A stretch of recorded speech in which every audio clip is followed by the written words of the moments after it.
오늘 하나님께서 우리에게 주시는 말씀 로마서 5장 6절로 11절까지 말씀입니다. 다 찾으신 줄 알고 제가 하나님 말씀을 받들어 읽도록 하겠습니다. 이것은 살아계신 하나님의 말씀입니다. 우리가 아직 연약할 때에 기약대로 그리스도께서 경건하지 않는 자를 위하여 죽으셨도다.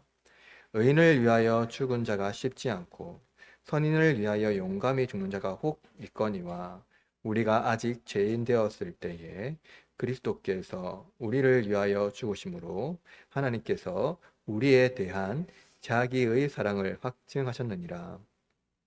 그러면 이제 우리가 그의 피로 말미암아 의롭다 하심을 받았으니 더욱 그로 말미암아 진노하심에서 구원을 받을 것이니 곧 우리가 원수 되었을 때에 그의 아들의 죽으심으로 말미암아 하나님과 화목하게 되었은즉 화목하게 된 자로서는 더욱 그의 살아나심으로 말미암아 구원을 받을 것이니라.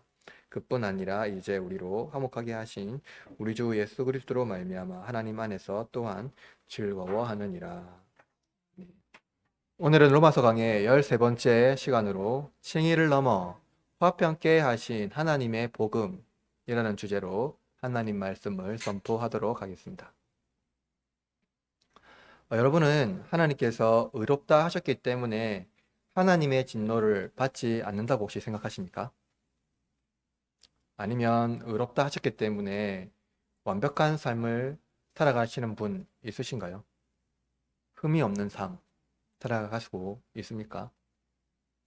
하나님의 진노는 모든 죄인에게 임하는 하나님의 의입니다. 유대인은 할례와 율법이 하나님과 특별한 관계를 맺게 하는 중요한 원인이기 때문에 하나님의 진노에서 해방되었다고 생각했죠. 이처럼 신자들 중에도 하나님께서 의롭다 하셨기 때문에 하나님의 진노에서 해방되었다고 생각하는 경우가 많을 겁니다. 하나님의 우리를 의롭게 했기 때문에 하나님의 진노에서 해방되었다고 생각하는 것이죠. 그런데 하나님께서 주신 칭의가 하나님의 진노에서 해방되는 조건이라면 우리는 지속적으로 그 칭의의 상태를 유지해야 됩니다. 의로운 상태를 유지해야 한다는 겁니다. 그러나 바울은 하나님이 칭의에서 멈추지 않고 화평케 하는 자리로 이끄시며 하나님의 진노에서 해방되게 하셨다고 말합니다. 즉 칭의는 예수님이 우리의 죄를 대속하심으로 우리에게 주어졌지만 화평은 칭의 이외에도 불완전한 우리를 무조건적인 은혜로 이끄신다는 겁니다. 여러분 화평하세요? 평안하십니까? 화평은 우리 인간이 원하는 감정이자 지속적인 상태이죠. 그럼 심지어 조직 폭력배도 조폭도 밖에 나가서 언제나 갈등을 일으키죠. 이 사람들은 폭력을 행사합니다. 갈등을 일으키고 폭력을 행사하고 그것으로 이제 삶을 유지하는 사람들입니다. 그 주위에 가면 항상 갈등과 폭력이 있죠. 그런데 이들도 가정에서도 불화가 지속되면 아마 매우 불행할 겁니다. 그래서 이들은 가정에서만은 화평하기를 원해요. 조폭들마저도요. 그래서 우리는 서로 간의 화평을 원하고 그 상태를 유지하길 원합니다. 누구나 이 갈등이 자꾸 지속되는 걸 원하지 않을 거라는 거죠. 만약 가정에서 친교가 깨어진다면 여러분 어떻겠습니까? 그 서로 간에 적대적인 관계가 유지된다면 여러분 어떻게 평안할 수 있겠습니까? 삶이? 필연적으로 그 관계는 얼마 가지 못하고 파멸될 겁니다. 지난주 저는 감사하게도 월드비전 목회자 컨퍼런스에 다녀온 적이 있습니다. 특히 인상 깊은 강의가 있었는데 북한 지원 사업팀의 그 사역 보고를 들었는데요. 거의 강의였는데 아무튼 아주 인상 깊게 들었습니다. 월드비전 그 북한 지역 사역팀은 북한 원조가 있기 전에, 그러니까 제가 알기로는 강의에서 우리나라가 90년도, 91년도, 90년도인가 91년부터 세계에서 지원받는 국가에서 지원을 주는 것과로 전환됐다고 하더라고요. 근데 북한은 93년도쯤에 이제 세계 지원을 요청했다고 합니다. 근데 우리나라가 지원을 이제 해주기로 한 90년대부터 이제 북한에 관심을 가지기 시작했다고 하더라고요. 북한의 아동들이 깊은 관심을 가지고 먼저 손을 뻗었다고 합니다. 근데 월드비전 북한 사역에 대한 깊은 열정은 너무나도 놀랍고 경외감이 들었습니다. 그런데 저에게 이 고민이 하나 생겼는데요. 우리에게 있는 북한에 대한 인식이 너무나도 안 좋다는 거예요. 오죽하면 종북좌파, 빨갱이, 멸공 이런 원색적인 단어로 우리가 서로에 대한 비방을 하고 있기 때문입니다. 너무나도 안타까운 현실이죠. 먼저 그들과 화평을 이루기 위해서는 여러 가지 준비해야 될 것이 많을 겁니다. 그러나 제가 생각할 때는 그것보다 더 중요한 것은 우리의 정서적인 측면이 변화되어야 한다는 거죠. 그러나 우리는 어떻습니까? 화평을 하려고 하는데 누구도 상대방을 존중하지 않고 인정하지 않으려 한다는 거죠. 누구도 희생하지 않으려는 겁니다. 상대방이 먼저 화해하기 이전에, 그러니까 화해하는 태도를 취하기 전에는 내가 먼저 화해하지 않겠다 하는 게 우리의 입장이라는 거죠. 결코 서로 간에 친교를 이루지 못합니다. 누가 먼저 화해할 수 있을까요? 우리는 불가능합니다. 너무나 큰 희생을 치러야 하기 때문이죠. 희생을 치르면서까지 화해하는 사람은 세상 누구도 없을 거라는 거예요. 인간은 조건부 화해를 할 수 있을지 모르지만 무조건적인 화해, 조건 없는 화해를 하지 않습니다. 그것은 이 세상의 법칙에 어긋나기 때문이죠. 그러나 복음은 우리가 변화될 때까지 기다리거나 조건을 제시하고 그 조건에 충족하면 화해를 이룬다고 말하지 않습니다. 왜 하나님은 칭의를 넘어서 화평케 하는 복음을 우리에게 주셨을까요? 칭의했으면 끝났지, 거기서 끝났지, 더 이상 하나님께서 줄 것이 없다고 생각할 수 있는데 하나님은 더 나아가 화평을 요구하십니다. 친교를 요구하세요. 이것이 하나님의 사랑에 대한 그 하나님의 사랑을 표현하기 위한 성격이기 때문이라는 겁니다. 오늘 설교를 통해서 우리 교회가 세상과 화해하는 공동체로 나아갈 뿐만 아니라 여러분 자신이 화해자로 세상에 선포되는 시간이 되기를 바랍니다. 바울은 성령이 하나님의 사랑을 우리 마음에 부어주심으로 하나님의 자녀임을 증거하기 때문에 우리가 환난 중에도 소망을 부끄럽지 않는다고 말하고 있어요. 이는 환난 때문에 오는 조롱과 박해가 소망을 이기지 못한다는 겁니다. 바울은 소망이 부끄럽지 않은 이유에 대하여 6절에서 오늘 본문 6절에서 설명하고 있는데요. 그것이 뭐냐면 환난 중에도 낙심하지 않고 소망을 자랑한다고 말하잖아요. 그죠? 보세요, 여러분. 환난 중에 낙심하지 않고 소망을 자랑한다면 여러분 그 내면의 상태가 약할 때여야 될까요? 강하게야 될까요? 강해야 되지 않겠습니까? 우리가 좀 내면이 좀 강하고 무엇인가 좀 뭔가 강한 마음, 확신한 마음이 딱 있어야지 되잖아요. 근데 바울은요, 강할 때라고 말하지 않고 약할 때라고 말해요. 연약할 때. 이는 그들의 마음이 혹은 영적인 어떤 그것이 마음의 상태가, 심리 상태가 강하기 때문에 소망을 붙든 것이 아니라는 거예요. 내 마음이 너무 강해서 아니라는 거예요. 바울은 이렇게 말해요. 여러분 한번 우리 6절 말씀해 볼까요? 6절 시작. 우리가 아직 연약할 때에 기약대로 그리스도께서 평안하지 않으면 그렇죠. 여러분 바울은 소망의 원인이 우리 강한 마음이 아니라 그리스도라고 말해요. 이는 우리의 내적인 믿음 혹은 내면의 확신이 아니라 그리스도께서 나를 위하여 죽으신 그 은혜로 소망을 부끄러워하지 않는다는 겁니다. 보세요. 로마 교회는 질병과 가난 그리고 동족들에게 당하는 조롱과 박해를 맞섰어야 했습니다. 로마 시민들뿐만 아니라 동족들에게도요. 심각한 박해를 맞서야 됐어요. 그럼에도 불구하고 그들은 하나님의 약속을 붙들며 소망을 부끄러워하지 않는 이유는 그죠? 나의 내면의 확신과 강함이 아니라요. 나의 연약함을 부끄러워하지 않으시고 자기의 생명을 주신 그리스도 덕분이라는 거예요. 나의 연약함을 부끄러워하지 않으신 그리스도. 세상은 우리의 연약함을 부끄러워하고 조롱하기를 좋아합니다. 조롱하는 대상이죠. 예.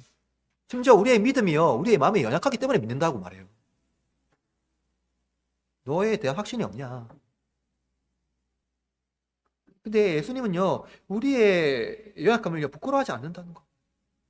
하나님은 우리의 연약함을 동정하시거나 부끄러워하지 않으신다는 거예요. 개의치 않으실 뿐만 아니라 오히려 자신의 처지를 고백하고 나오는 자들을 환대하십니다.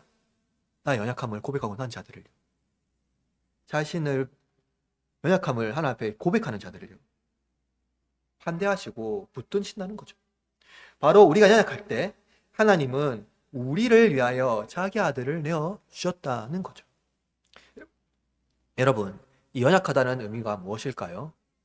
죄에서 구원받지 못한 자의 특징으로 선한 행실, 선행의 측면에서 완전히 무능력한 상태라는 거예요. 선행의 측면에서 완전히 무능력한. 연약한 인간은요, 스스로 하나님을 찾을 수 없어요. 하나님 나라를 이해할 수도 없고요. 들어갈 시도도 하지 못합니다. 연약한 자들은 하나님의 진노 아래 머물러 있으면 죄를 저지르는 것 외에 선한 일에 어떤 기여도 할 수 없는 상태를 말하고 있어요. 바울은 연약할 때와 동시에 경건하지 않는 자들이어서 말하거든요. 여러분, 경건하지 않는 자는 무엇입니까? 하나님의 법을 따르지 않고 하나님을 대적하고 하나님의 명령을 모든 것 면에서 거스르는 자를 말해요. 여러분, 이들은 하나님의 형상을 완전히 상실했고요. 하나님과 원수되어 마귀의 형상을 따르는 자들입니다. 어떤 이들은요, 내가 하나님을 죽일 만큼 죄를 짓지 않았다고 주장하기를 좋아하지만 하나님은 불경건한 자들을 그들의 양심을 따라서 심판하십니다. 누구도 거기서 벗어날 수가 없죠. 그러나 바울은요, 기약대로 그리스도께서 경건하지 못한 자들을 위하여 죽으셨다고 말해요. 기약대로요. 여러분, 세상 모든 종교에서요, 신이요, 인간에게 개입하는 거는요, 말도 안 된다고 말해요. 그것은 공평하지 않다고 말합니다. 신은 인간에게 개입하면 안 된다고 말해요.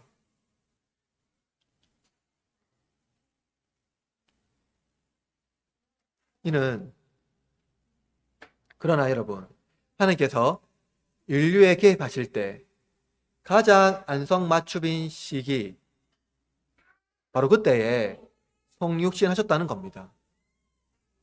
이는 연약할 때 하나님께서 인류를 완벽하게 구원할 계획을 실현하셨다는 겁니다. 바울은 갈라디아서 4장 4절에서 이렇게 말합니다. 때가 참에 하나님은 그 아들을 보내사 여자에게서 나게 하시고 율법 아래에 나게 하신 것은,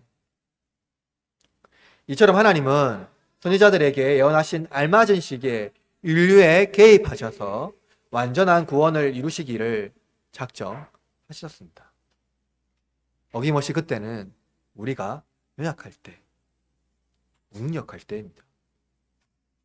우리가 스스로 변화될 수 없고 더 나은 존재가 될 수 없을 그때입니다.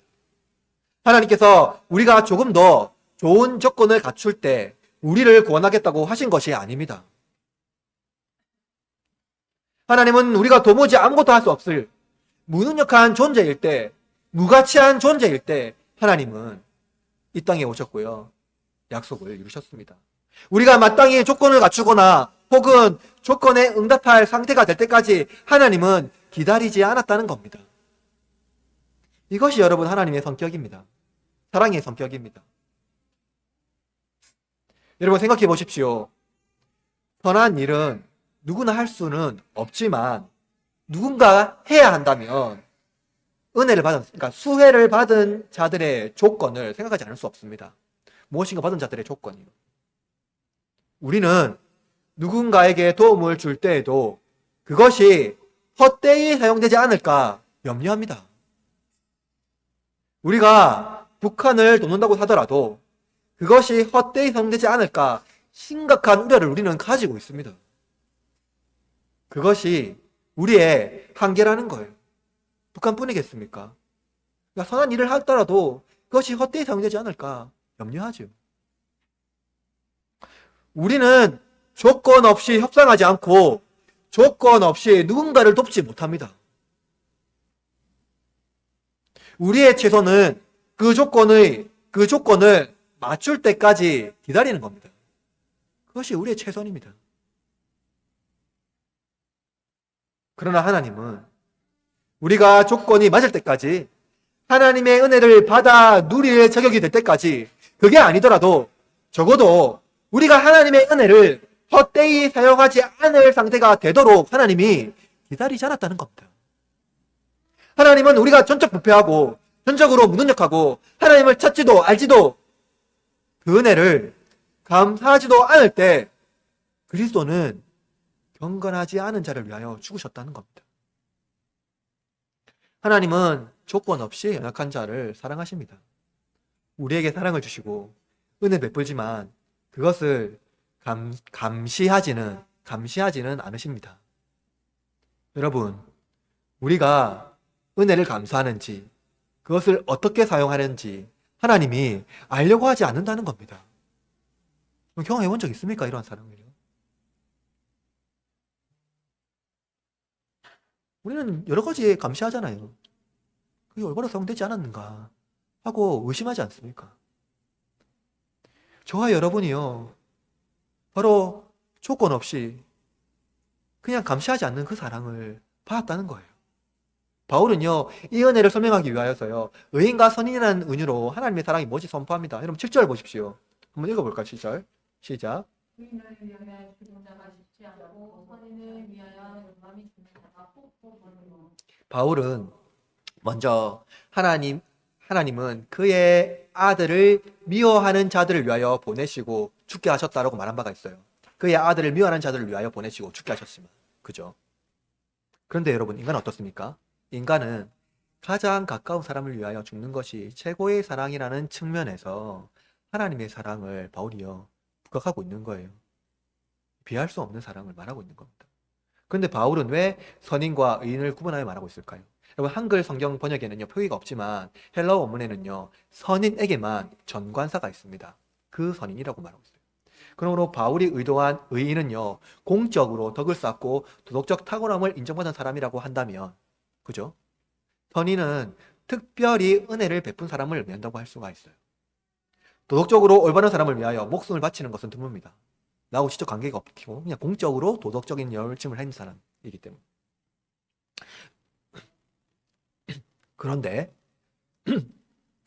은혜를 베푼 사람을 위하여 종종 생명을 바치는 경우가 있다는 겁니다. 직접 은혜를 받았기 때문이죠. 왜냐하면 은혜를 베푼 자들은 은혜를 받은 자에게 구속력을 가지게 되기 때문입니다. 여러분 보십시오. 즉 후원자는 수혜자에게 은혜를 베품으로써 수혜자가 마음으로 빛을 지는 관계가 형성되기 때문입니다. 그죠? 은혜를 줬더라도 인간이기 때문에 마음으로 빛을 지게 됩니다. 그러므로 종종 선인을 위하여 목숨을 바치는 경우가 있다는 겁니다. 여러분, 특히요, 초대교회에서 선인 앞에 정관사가 있다고 했잖아요. 그러면 그 선인이잖아요. 그 선인은 그리스도로 이해되어 왔습니다. 오리게네스는 이렇게 말한 바가 있어요. 순교자들은 다른 이들을 위해서가 아니라 하나님을 위해서 죽는 겁니다. 하나님을 위해서라면 누구든지 죽겠다고 나설 겁니다. 그러나 그 죽음은 그 외의 죽음은 아무리 정의롭고 인간의 본성의 법칙을 따른 것을 하더라도 훨씬 견디기 힘듭니다. 라고 말한 바가 있어요. 여러분, 순교자의 고결한 죽음은요, 매우 같은 보석이죠? 굉장한 거 아닙니까? 굉장한 거예요. 또한 이러한 태도는 종종 애국이라는 형태로 국가에 대한 충성심으로 나타나기도 합니다. 그러나 우리가 하나님을 위하여 혹은 국가를 위하여 심지어 사랑하는 사람을 위하여 100개의 생명을 다 헌신한다 하더라도 예수님의 생명에는 비할 수가 없다는 겁니다. 여러분, 인간은요, 사랑할 대상을 대하여, 그죠? 존경할 대상, 사랑할 대상을 위하여 생명을 쏟는 겁니다. 사랑을 쏟는 겁니다. 인간의 고결한 희생이 아무리 위대하더라도 자기에게 총부리를 겨누는 자를 위하여 희생하지는 않을 것이기 때문입니다. 그러나 예수님은요, 자기에게 총부리를 겨누는 자들을 위하여 복수와 폭력성으로 일거러진 자들을 위하여서 전혀 은혜 받을 준비가 되지 않을 자들을 위하여 자기 생명을 주셨다는 겁니다. 하나님은 자기 아들을 주실 만큼 매력적이거나 선한 자들에게 주신 것이 아닙니다. 불법하고 경건하지 않은 자들에게 아들을 주셨다는 겁니다.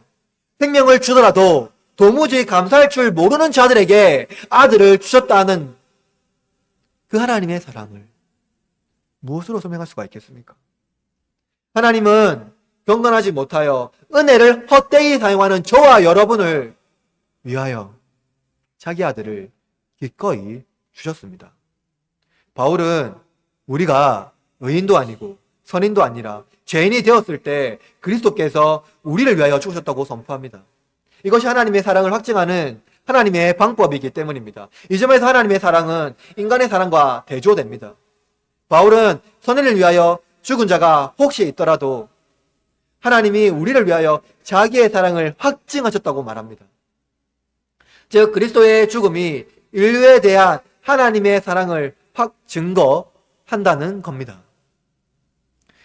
하나님은 우리에 대한 자기의 사랑을 확증하기 위하여 하나님 자신을 굉장히 거슬리게 하고 가까이 두기 꺼림칙한 인간, 심지어 매우 불편한 죄인을 위하여 자기 아들을 내어주셨습니다. 그럼 그렇다면 하나님은 아들을 주시면 우리가 변화될 것이라고 기대하고 주셨을까요? 내가 아들을 주면 이들이 변화될 거야 하고 기대하는 마음을 아주 주셨을까요? 그렇다면 아들을 주시면 하나님은 우리와 다르죠. 우리와 달리 아무런 보상을 기대하지 않고 기꺼이 아들을 주셨습니다.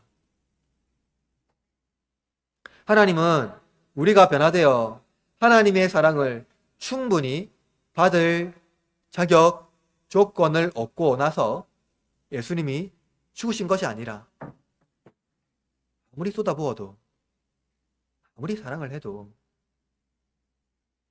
아무런 변화가 없고 하나님을 대적하고 죄와 친교하며 하나님을 매우 불편하게 할 때 하나님은 기꺼이 아들의 생명을 우리를 위하여 주심으로 우리에 대한 자기의 사랑을 확증하셨다는 겁니다. 그러므로 그리스도는 하나님의 유익을 위하여 주신 것이 아니라 전적으로 우리의 유익을 위하여 주신 것입니다. 바울은 의인은 없나니 하나도 없다고 선포하였습니다. 모든 인간은 하나님의 정죄를 받아야 진노 아래 머물러 있습니다. 하나님의 사랑이 세상에 선포된다 하더라도 하나님이 세상을 이처럼 사랑하사 자기 아들을 십자가에 못 박게 하시기 전까지 결코 위대한 사랑을 우리는 경험할 수가 없습니다. 바울은 우리를 사랑하시는 방법으로 하나님의 택하신 것은 다름이 아니라 자기 자신을, 자기의 아들을 주는 것입니다. 라고 말합니다. 여러분이 누군가에게 선물을 받거나 혹은 선물을 준다고 한번 생각해 봅시다. 선물을 주는 사람이 선물을 주기 위하여 얼마나 큰 대가를 치르는지에 따라서 선물을 주는 사람이 선물을 주기 위하여 얼마나 큰 대가를 치르는지에 따라서 선물의 무게가 달라질 겁니다. 큰 대가에 따라서요. 또는 선물 받는 사람이 얼마나 받을 자격이 있는지에 따라서 또한 선물의 무게가 달라질 겁니다. 선물을 주는 자에게 많은 대가를 요구하면 요구할수록 그리고 받는 사람이 그것을 받을 자격이 없으면 없을수록 선물의 가치는 높을 겁니다. 여러분은 선물을 받을 자격 없는 사람에게 어느 정도 대가를 지불할 자신이 있습니까? 선물을 받을 자격이 없는 사람에게 여러분이 어느 정도까지 대가를 지불하고 그것을 헌신할 수가 있겠습니까? 사랑하는 사람이 아닙니다. 여러분을 미워하고 여러분을 저주하고 전혀 여러분하고 교제할 수 없고 사랑하지 못하는 사람, 자격 없는 사람에게 어느 정도의 대가를 지불할 수 있느냐 이 말입니다. 이러한 기준으로 본다면 하나님의 사랑은 유례가 없을 겁니다. 하나님은 자기 아들을 죄인을 위하여 주심으로 자기 사랑을 확증하셨습니다. 우리를 향한 하나님의 놀라운 사랑의 증거는 아들을 주신 거예요. 십자가는 사랑의 의미를 정의합니다. 로마 제국의 십자가는 폭력과 권력의 상징이었지만 예수님은 십자가 위에서 말할 수 없는 하나님의 사랑을 선포하심으로 우리에 대한 하나님의 사랑을 확증하셨습니다. 요한 사도는 이렇게 말했어요. 사랑은 여기 있으니 우리가 하나님을 사랑한 것이 아니요 하나님이 우리를 사랑하사 우리 죄를 속하기 위하여 화목제물로 그 아들을 보내셨습니다. 여러분, 우리는 상황과 기분에 따라서 사람을 사랑하기도 하고요. 심지어 하나님을 사랑하기도 하고 때로는 의심도 하고 심지어 짜증을 내기도 합니다. 우리의 컨디션에 따라 상황에 따라서요. 우리는 시시때때로 변하죠. 그러나 하나님은 그 하나님의 사랑은 미쁘시고 의로우시다는 겁니다. 그분은 변함없이 우리에 대한 자기의 사랑을 확증하셨습니다. 아들의 십자가를 통해서 우리에 대한 사랑을 선포하셨다는 거예요. 인간의 가장 고결한 윤리적 목적이 사랑이라면 하나님은 죄인을 사랑하셨습니다. 우리가 하나님에 대한 사랑을 확신하지 못하더라도 하나님은요, 지독하게 우리를 사랑하십니다. 하나님은 선하기 때문에 아들을 주신 것이 아니라 우리를 사랑하기 때문에 아들을 주셨다는 겁니다. 바울은 그리스도께서 하나님이 우리에 대한 자기의 사랑을 확증하기 위하여 죽으신 이후로 우리에게 놀라운 변화가 생겼다고 말해요. 그것은 이제 우리가 그의 피로 말미암아 의롭다 하심을 받았다는 겁니다. 그리고 하이드베르그 요리문답 45문에는 이렇게 말해요. 그리스도의 죽으심으로 얻으신 의에 우리를 참여하게 하신다라고 말해요. 그리스도의 죽으심으로써 얻으신 의에 우리를 참여하게 하신다. 하나님은요, 죄인을 구원하기 위하여 죄를 버려야 하며 죄에 대하여 정죄하고 그 죄를 제거해야 합니다.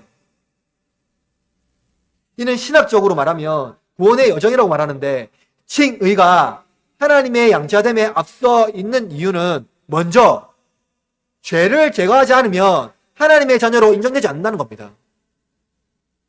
왜 그렇습니까? 여러분 들어보십시오. 여러분 제가 질문하겠습니다. 하나님은 죄인을 구원하실 수 있습니까? 하나님은 죄인을 구원하실 수 있습니까? 죄인을 구원하실 수 있습니까? 하나님은 죄인을 구원하실 수 없습니다. 하나님은 죄인을 구원하실 수 없다는 겁니다. 왜 구원하실 수 없습니까? 죄인은 반드시 하나님의 진노를 받아야 하기 때문에. 그러므로 죄인을 의롭다 하기 위하여서 죄 없으신 아들을 대신하여 죄인으로 삼아 벌하시고 아들의 공로로 죄인을 의인으로 불러주신 겁니다. 죄인을 의롭다 하기 위하여 아들을 내어주신 이가 어찌 여러분을 구원하시지 못하겠습니까? 자기 아들을 아끼지 아니하시고 우리 모든 사람을 위하여 내주신 이가 어찌 그 아들과 함께 모든 것을 우리에게 주시지 아니하겠습니까? 바울 사도가 말했어요. 여러분, 죄인을 구원하는 것보다 더 어려운 것은 죄인을요, 의롭다 하는 것입니다. 죄인이 의인으로 인정되지 않는다면 구원을 받을 수가 없어요. 여러분, 우리가 의롭다 된 거 무엇입니까? 하나님의 구원에 참여할 수 있게 된 겁니다. 여전히 죄인이 많아요. 예수 그리스도를 믿지 아니하면요, 이 죄에서 벗어날 수가 없다는 겁니다. 죄인은 하나님의 진노를 피할 수 없습니다. 죄는 하나님과 우리 사이를 분열시키는 거대한 장벽이며 하나님의 거룩하심을 매우 성가시게 하는 요인입니다. 죄인은 하나님의 기쁘시게 하지 못하고 동력을 추구하며 살아가지만 자신도 기쁘게 하지 못할 뿐만 아니라 이웃도 기쁘게 하지 못합니다. 죄라는 게 그런 겁니다. 그러므로 하나님이 우리를 의롭다 하기 전에 누구도 기쁨을 회복할 수 없다는 겁니다. 죄가 그래요. 왜냐하면 칭의, 하나님이 우리를 의롭다 하신 그 자체가 하나님을 기쁘게 하는 방식으로 살도록 하는 동기를 부여하기 때문입니다. 우리를 의롭게 하신 그 자체가요, 하나님을 기쁘게 하고. 바울은 이렇게 말합니다. 하나님이 죄를 알지도 못하는 이를 우리를 대신하여 죄로 삼으신 것은 우리로 하여금 그 안에서 하나님의 의가 되게 하려 하심이라. 그러므로 우리가 하나님을 기쁘게 하기 위해서는요, 먼저 죄의 상태에서 벗어나야 합니다. 벗어나지 않고서는 하나님을 기쁘게 할 수가 없어요. 그런데 문제는요, 누구도 죄를 감당하거나 해결하기 위해서 하나님의 명령에 순종할 수 없다는 거예요. 유일한 소망은 하나님께서 경건하지 않은 자를 의롭다 하시는 데 있습니다. 하나님은 죄인이었던 우리를 의롭다 하기 위하여 엄청난 대가를 치르셨습니다. 이것이 하나님의 선물이라는 거예요. 하나님이 무가치한 자를 의롭다 하셨다면 의롭게 한 자들을 하나님의 진노로부터 구원하실 수 있는 일은 그렇게 어려운 일이 아니라는 겁니다. 왜냐하면 하나님께서 우리를 구원하려고 하셨을 때 우리는 연약한 자, 경건하지 아니하는 자, 죄인이었다는 사실을 잊으시면 안 된다는 겁니다. 우리가 어떤 상태에서 구원받았는지, 어떤 상태에서 의롭다 받았는지. 하나님은 충분히 자격 있는 자들을 구원하신 것이 아니라 무능력하고 불경스럽고 하나님을 미워하는 자들에게 사랑을 베푸셨습니다. 예수님은 자신을 화목제물로 드림으로써 우리에게 임한 하나님의 진노를 온몸으로 막으셨고 자기 피로 우리를 의롭다 하신 것입니다. 그러므로 바울은 더욱 그로 말미암아 진노하심에서 구원을 받은 것이니 라고 말하고 있는 것입니다. 그리스도의 희생이 우리를 하나님의 진노로부터 구원을 얻게 한 유일한 길입니다.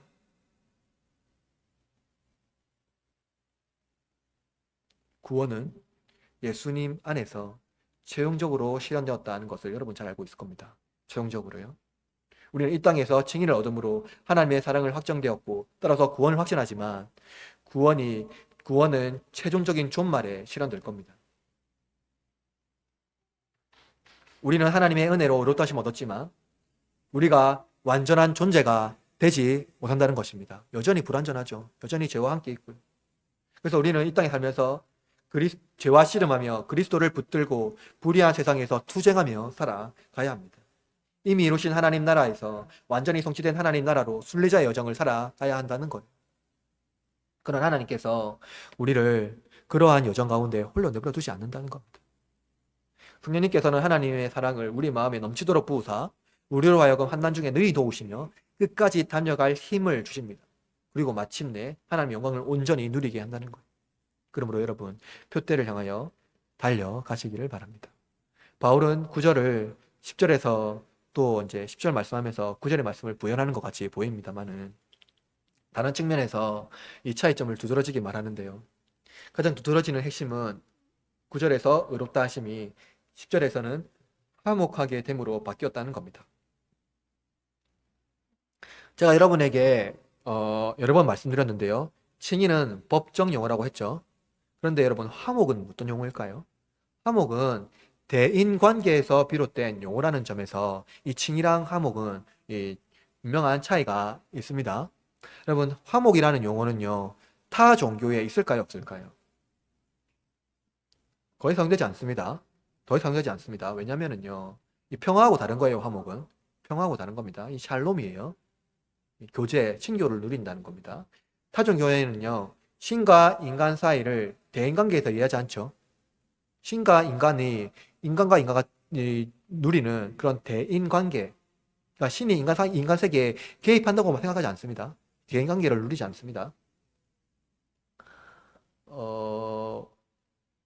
그래서 인간과 신 사이는 신 사이의 거리는 말할 수 없는 정도로 멀고요. 인간이 신이 있는 곳에 도달하기 위해서는 굉장한 공로를 쌓아야 한다는 거예요. 인간의 도덕성을 최고의 덕목으로 삼는 종교는 인간이 할 수 있는 최고의 미덕을 쌓음으로써 신에게 이룰 수 있다고 가르칩니다. 그리고 형제애를 최고의 덕목으로 가르치는 종교는 신과 종교 공동체의 이익을 위하여 반대 세력을 제거하는 데 온 힘을 사용하지요. 그러나 기독교는 신을 위하여 인간이 기여할 수 있다고 말하지는 않습니다. 오히려 신이 인간을 구원하기 위하여 성육신 하심으로 세상에 오셨음을 선포하고 있는 것이죠. 우리는 이것을 은혜라고 말합니다. 우리가 믿는 신앙은 하나님이 우리가 화목하기를 목표로 한다는 겁니다. 심지어 우리가 하나님과 원수되었을 때 하나님은 우리와 화목하게 되기를 원하셨다는 겁니다. 여러분, 적대적인 관계에 있을 때, 대치관계에 있을 때 어떻게 화목이 이루어질 수 있습니까? 바울은 우리가 원수 되었을 때라고 말하고 있는 것은 우리가 전생에 하나님을 대신할 다른 신을 섬기고 하나님을 대적하는 존재라고 말하고 있는 겁니다. 원수라고 말하는 것은요. 불순종한 죄인일 뿐만 아니라 하나님의 형상을 상실하고 도무지 하나님 말씀을 듣지 않으려는 마치 곱비 풀린 성난 소처럼 날뛰고 있는 상태라는 거예요. 도무지 제어가 안 되는 상태라는 거예요. 육신의 생각은 하나님을 두려워하지 않고 오히려 경박한 태도로 하나님을 조롱합니다. 이처럼 인간은 하나님에게 적대감을 품으며 하나님과 도무지 친교를 맺지 않으려고 한다는 거예요. 그렇다면 우리에게만 하나님에 대한 적대감이 있을까요? 하나님을 싫어하고 미워할까요? 아닙니다. 하나님은 죄인을 사랑하지 않습니다. 사랑하지 못합니다. 죄를 미워하시고 죄와 친교하지 않습니다. 못하십니다. 하나님은 죄인을 사랑하지 못하는 거예요. 우리에게 죄가 있는 한 하나님은 우리를 미워할 겁니다. 이것은 하나님의 심판이 우리를 정죄할 것이며 진노가 우리에게 폭포수처럼 임할 것을 분명히 말하고 있어요. 하나님은 것만 잔뜩 주어서 우리로 하여금 고삐를 다시 메어 다시 순종하게 하시는 분이 아니라는 거예요. 이처럼 하나님은 결단코 죄를 용납하지 않습니다. 혹시 여러분 중에 하나님의 사랑이 죄를 용납하시는 것이라고 생각한다면 그것은 기독교 신앙에 대한 큰 오해입니다. 하나님은 죄인을 사랑하고 죄인을 용서하시고 죄인을 용납하는 분이라고 생각한다면 그것은 기독교 신앙을 매우 크게 오해한 것이라는 거예요. 하나님은 죄를 벌하지 않고는 대가 없이 용납하는 분이 아니며 하나님의 의로움은 가변적일 뿐만 아니라 누구도 믿지 못하는 그러한 신앙이 아니라는 겁니다. 하나님의 의는 완벽합니다. 반드시 그것을 통과해야만 합니다. 그것을 충족해야만 합니다. 그러나 바울은 무엇이라고 말합니까? 우리가 원수 되었을 때에 그의 아들을 죽으심으로 말미암아라고 말해요. 하나님은 우리에 대한 적대감을 굉장히 슬퍼하셨다는 겁니다. 하나님은 우리가 원수된다 이 상황을요, 우리와 함께 하지 못하는 이 상황을요, 하나님이 우리를 미워하고 심판해야 하고 우리를 버려야 되는 이 상황을요, 너무나 슬퍼했다는 겁니다. 하나님은 죄를 매우 싫어하고 죄를 용납하지 못하는 분이라는 것은 변함이 없습니다. 그러나 하나님은 우리가 하나님의 진노의 대상이 된 것을 결코 원치 않으셨다는 거예요. 그것을 하나님을 너무 고통스럽게 했다는 겁니다. 이것이 하나님을 더욱 슬프게 했다는 거예요. 그래서 하나님이 하신 일이 무엇입니까? 하나님께서 직접 우리를 구원하기 위하여 화해의 길을 여셨다는 겁니다. 우리가 한 게 아니고요, 하나님이 직접이에요. 하나님은 우리의 죄를 받아들이지 못하십니다. 죄인을 겪고 용납하지 못하십니다. 하나님은 죄를 인정할 수 없는 분입니다. 이것이 하나님을 너무 슬프게 했고 고통스럽게 했다는 겁니다. 거룩한 존재이면 존재일수록, 선한 존재이면 존재일수록, 그리고 사랑하면 사랑하는 사람일수록 죄에 대하여 더욱 민감하게 반응해야 됩니다. 그냥 용납하면 안 되죠. 결국 하나님은 우리에 대한 적대감을 가지고 우리와 친교할 수 없으므로 하나님은 그 자신이 직접 화해의 길을 열어주셨습니다. 금원법, 하나님의 측면에서는 너무나 큰 대가였지만 기꺼이 우리와 친교를 누리기 위하여 누구도 상상하지 못할 뿐만 아니라 감히 따라할 수도 없는 그 놀라운 은혜를 베푸십니다. 이것이 하나님의 목적이라는 거예요. 징이가 하나님의 아들로 말미암았다면 화목도 하나님의 아들로 말미암습니다. 그렇다면 우리는 하나님과 화해하기 위하여 우리는 무엇을 드렸습니까? 돈 리차드슨, 제가 지난주에 예화라고 설명했는데요, 그가 사역한 사위족은요, 서로의 아기를 교환함으로써 화해의 징표로 삼았습니다. 그런데 여러분, 우리가 하나님과 교환할 아기가 있습니까? 여러분의 아기를 하나님께 드리겠습니까? 하나님은 아브라함에게 이삭에 드릴 것을 명령하였지만 하나님께서 드릴 아기는 이삭이 아니었습니다. 하나님은 유일하신 아들을 우리를 위하여 드림으로써 사랑의 증표로 삼으셨습니다. 그렇다면 여러분, 우리가 하나님께 드릴 증표는 무엇입니까? 그것은 오직 믿음입니다. 그것 말고 없어요. 그것이 우리 내면에 있는 확신을 붙드는 것이 아니라 하나님께서 원수를 구원하기 위하여 주신 유일한 독생자를 의지하는 믿음이라는 겁니다. 죄인을 의롭다 하시는 하나님의 궁극적인 목적은 우리와 화목하게 지내는 겁니다. 하나님은 원수들과 화해하기 위하여 엄청난 대가를 지불하였어요. 하나님께서 주신 아들로 말미암아 우리가 하나님과 화목하게 되었다는 겁니다. 바울은 화목하게 된 자로서 더욱 그의 살아나심으로 말미암아 구원을 받을 것이니라 라고 말하고 있어요. 예수님이 다시 살아나신 이유, 우리에게 가장 큰 유익 중에 하나는 그가 우리의 중보자가 되어주셨다는 겁니다. 모세도 대제사장도 아니라 하나님의 아들이 직접 우리의 중보자가 되어주셔서 우리의 기도를 들으시고 응답해 주십니다. 요한 사도는 이렇게 말해요. 우리의 대언자가 있으니 곧 의로우신 예수 그리스도라. 우리가 하나님과 친교를 누리면서 더 이상 하나님과 거리두기를 하지 않도록 중보자로서 예수님이 우리와 함께 하신다는 겁니다. 여러분, 예수님은요 2000년 전에 오셔서 사역이 다 멈춘 것이 아니라 지금도 여전히 우리와 하나님과 그 관계를 유지하기 위하여서요, 멀어지지 않기 위하여서요 화목 제사를 지금도 드리고 계세요. 중보자로 계신다는 겁니다. 우리가 제 가운데 있을 때 하나님은 우리를 위하여 환원하시는 겁니다. 예수님이요, 우리의 칭의가요 우리의 완전함을 보장해 주지 못합니다. 의롭다는 거예요, 우리의 죄에서 다 모든 것을 다 끌어내고 완전한 다른 삶을 살아낼 수 있다고 확증해 주는 게 아니에요. 예수님의 순종하시고 의로우심이 마치 우리가 모든 것들 다 이룬 것처럼 말하지만 우리는 여전히 그렇게 살지 못합니다. 어떻게 우리가 하나님과 그러한 삶을 살아갈 수가 있습니까? 여전히 죄와 씨름하고 의로운 삶을 실천하도록 우리는 부름받은 순례자라는 거예요. 기독교 신앙을 오해하는 분이 있다면 자기 죄를 깊이 생각하지 못할 것입니다. 우리의 죄가 하나님의 아들을 죽일 정도라면요, 우리의 죄의 파급력은 상상하지 못한 그 이상이라는 거예요. 그러므로 하나님이 우리와 화목하게 되었다는 이 사실 그것만으로 더할 나위 없는 축복을 우리는 받았다는 겁니다.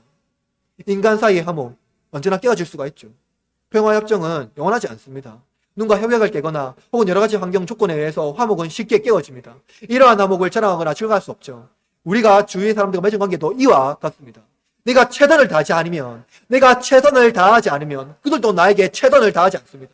그러나 우리 하나님은요, 우리의 상황과 조건이 맞지 않더라도, 그것이 충분히 만족되지 않더라도 아들을 통하여 충분히 만족하심으로 우리를 그 의로움에 참여하도록 하셨습니다.